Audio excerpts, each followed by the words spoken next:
I carabinieri del reparto territoriale di Sciacca, con il supporto dei militari delle compagnie di Agrigento, Licata, Canicattì e Cammarata, hanno seguito un servizio straordinario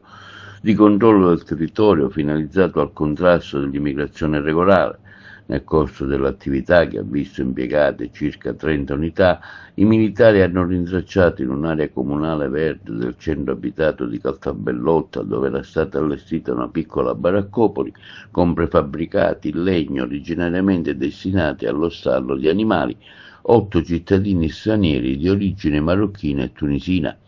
Sono stati pertanto identificati e sottoposti a verifiche sulla loro posizione nel territorio nazionale e per 2 di essi, risultati irregolari, sono stati emessi il decreto di espulsione del prefetto, il provvedimento di accompagnamento alla frontiera disposto dal questore di Agrigento Palumbo. Gli altri 6 invece sono stati invitati a presentarsi presso le questure competenti, avendo già avviato le pratiche per il rilascio o rinnovo del permesso di soggiorno. Le condizioni igienico-sanitarie dei locali occupati sono apparse estremamente precarie, trattandosi di strutture molto fatiscenti, prive di acqua, luce e riscaldamento.